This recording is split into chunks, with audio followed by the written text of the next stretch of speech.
A man walked into a restaurant wearing work boots and a faded jacket, and the woman at the front told him he did not belong there. He asked for a table, just one table, and she looked at him the way people look at dirt on a white carpet. Security came before he could finish his sentence, and they walked him out like he was something to be discarded quietly. He did not raise his voice. He did not argue. He simply looked at her and said, "Tomorrow I will show you who I am." She laughed at that, a short, dismissive laugh, and then she turned away because he was already nothing to her. But there was one person who saw the whole thing, a young woman behind the host stand who felt her chest tighten. She ran outside after him into the cold and said the only words that mattered, "I am sorry, that was wrong." He looked at her like she had handed him something he had not expected to receive, something small and rare and honest. The next morning, a black car pulled up to the front entrance, and the entire staff was told to stand at attention. The man who stepped out was wearing a tailored coat and the kind of watch that stops conversations in their tracks. It was him, the same man, the same face, the same calm eyes. But now every person in the room understood exactly who he was. The woman who had thrown him out dropped her clipboard, and the sound of it hitting the floor echoed through the silent lobby. What happened next was not revenge. It was something more difficult, more personal, and far more painful than any firing could be. He gave her a second chance, and what she did with it will break your heart in ways you are not prepared for. Stay with me, because what happens inside this building over the next 30 days will change how you see every stranger you meet. The Bell Court stood on the corner of Wabash and 10th in the center of downtown Chicago, 42 floors of glass and steel. It was not just expensive, it announced itself. The kind of building where the front doors alone cost more than most people earned in a year. Black cars lined the entrance every morning. Valets moved quickly. Doormen stood like soldiers, and the lobby smelled of fresh lilies. Inside, chandeliers threw gold light across marble floors, while guests moved through it all like they had been born in places exactly like this. Designer bags, tailored wool coats, leather shoes that had never once touched a wet sidewalk. That was the crowd at the Bell Court. And then there was Oren, walking toward the entrance alone. No car, no luggage, just dark jeans and a plain white shirt. His boots had mud on the soles, and his jacket was soft from years of wear.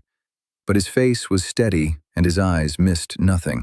A woman near the door leaned toward her husband and whispered something.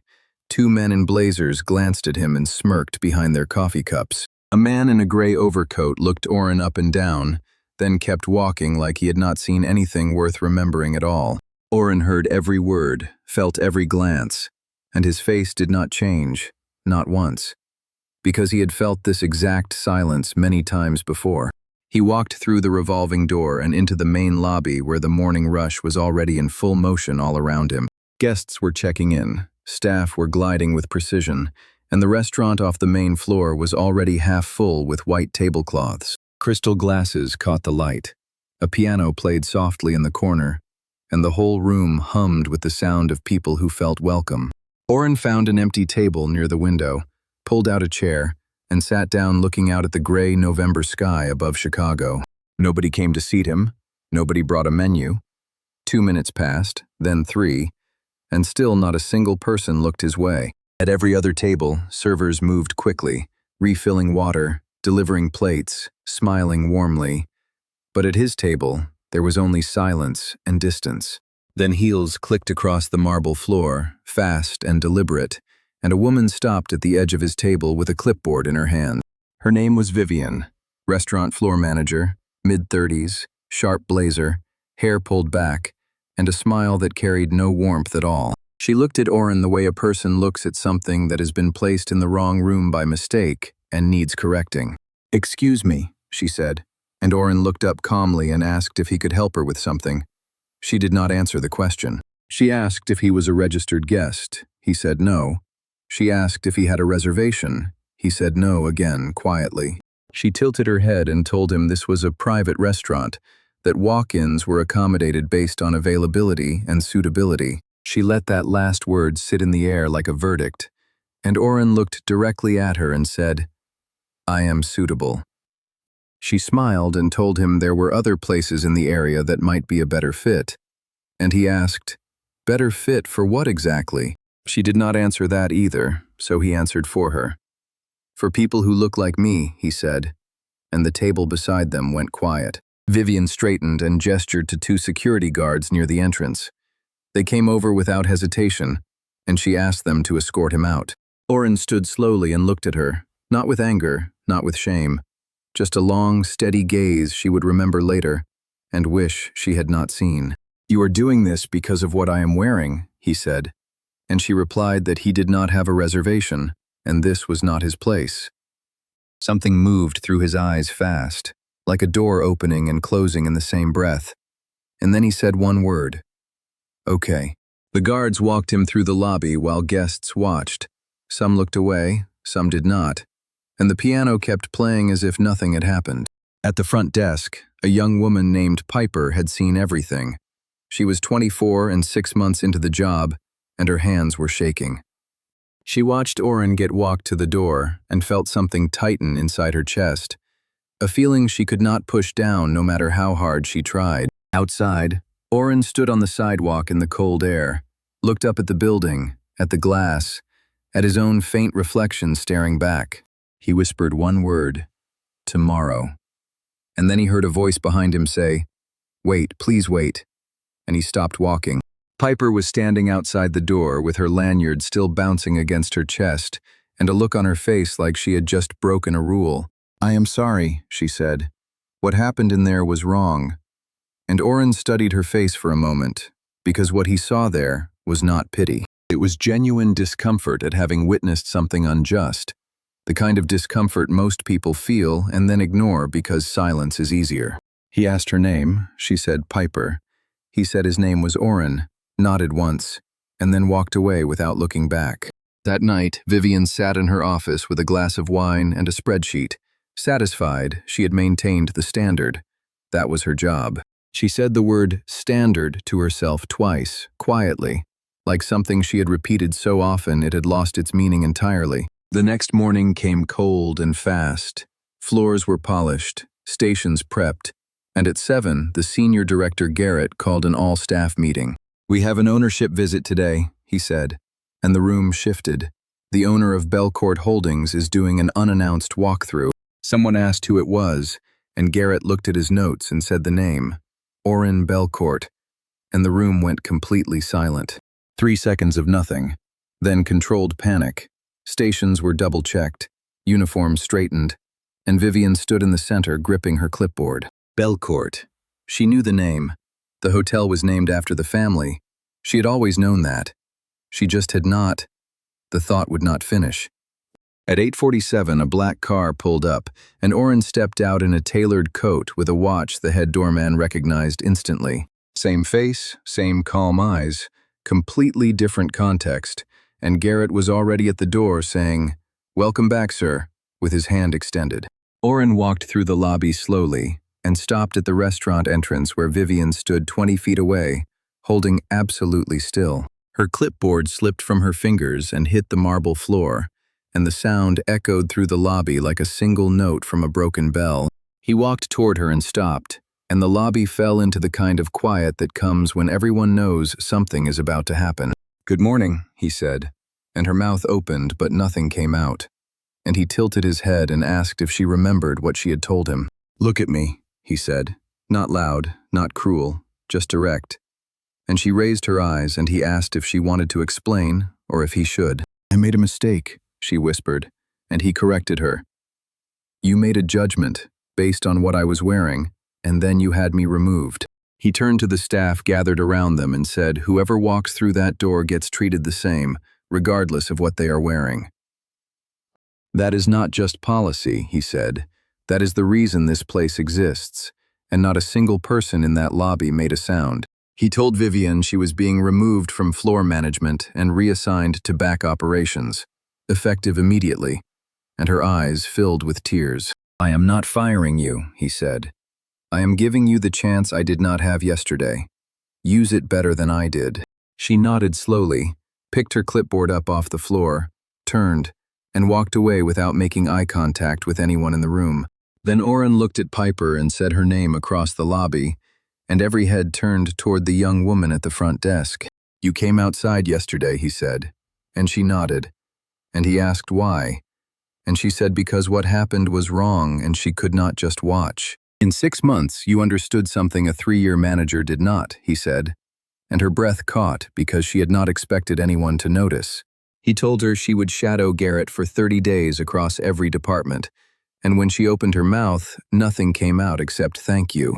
3 weeks passed and the hotel changed. Not in the way a place changes with new furniture, but the way a room changes when the light gets fixed. Staff smiled differently, guests noticed, and a woman from Milwaukee wrote online that this was the only hotel where she had felt like a person. Vivian worked quietly in the back without complaint, and some mornings Piper saw her through the kitchen window, head down, focused, doing the work.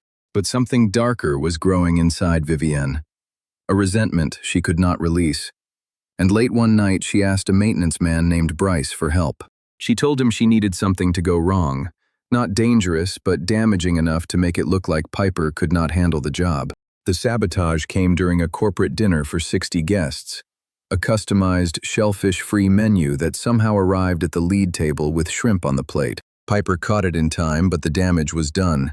The client left without signing the partnership, and Oren called Piper to his office that night. She told him everything, the mismatched tickets, the timeline, and he listened with his back to her, looking out at the city, then said, "Go home."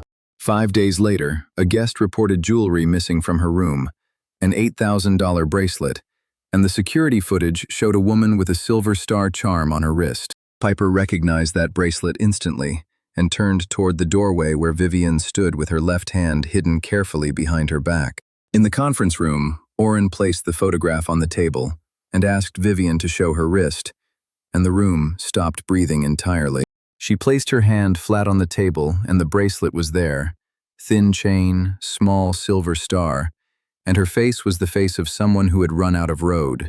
"I did not steal it," she said. "I took it. I wanted something to go wrong for her, because that floor was supposed to be mine." Oren stood and said, "You sabotaged a dinner, stole from a guest, and tried to destroy someone who did nothing except show up and do the work. The night I was walked out of this lobby, I had a choice," he said. "I could have torn everything down. Instead, I gave you a path forward. You chose a different one," he said, and Vivian looked at him with something in her eyes that was not anger. It was almost relief. "Your employment is terminated effective immediately," he said, and she stood, picked up nothing, looked at Piper once, and walked out without a word. 2 weeks later, the first snow of the season came to Chicago, quiet and fast, covering the streets outside the Bell Court in flat, white silence. Piper was on the roof deck checking a setup when she heard the door open behind her, and Oren walked in and stood beside her. "You okay?" he asked, and she said, "Getting there." And then she asked if he thought he had made the right call both times with Vivian. "The first time, yes," he said. "The second time, I had no choice." And she nodded because she understood the difference between mercy and consequences. "I keep thinking about you coming outside that day," he said. "You had nothing to gain, and I was already gone and you did it anyway." She told him she grew up watching her mother get treated like less in grocery stores, offices, and restaurants, absorbing it every single time without a word. "I told myself a long time ago I would not be the person who watches and says nothing," she said, and the snow kept falling around them. "Mama, why do you never say anything when they are mean to you?" she had asked once as a child, and her mother just held her hand tighter. "Because fighting takes energy I need for loving you," her mother had said, and Piper had carried those words inside her chest for 20 years. Oren was quiet for a long time. Then he said, "I am glad you were not the person who stayed silent," and he meant every word of it. They stood in the snowlight, watching the city go quiet, not talking, just two people who understood that kindness was not weakness. It was a decision. The Bell Court was 42 floors of steel and glass, but what made it worth something had nothing to do with the building at all. You know this feeling, the moment you were judged before you could speak, the silence that followed, and the ache of being made invisible by someone's assumption. Was there ever a time when a stranger treated you with unexpected kindness? A small gesture you have never forgotten and still carry with you right now? Always remember that kindness you give when nobody is watching is the truest measure of who you are, and it always finds its way back to you. Never believe your worth is decided by what you wear or what others assume, because real value lives in how you treat people when it costs you something. If you are going through something hard right now, hold on, because the right door has not closed on you yet. Only the wrong ones needed to open first. If this story touched your heart, if it reminded you that quiet kindness still lives in this loud and sometimes careless world, then please do one thing for me.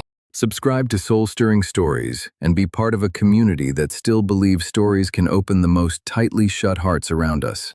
Press the like button to share a little love with this story and help carry these words to someone who quietly needs to hear them tonight. Every time you share one of these stories, you hand another person the same chance to feel exactly what you felt sitting here with me just now. Until next time, stay gentle, stay hopeful, and never underestimate the quiet power of one small, unselfish act done when nobody is looking at you. Sometimes that one small gesture changes a whole life forever. And maybe, just maybe, for someone out there listening tonight, that person is you.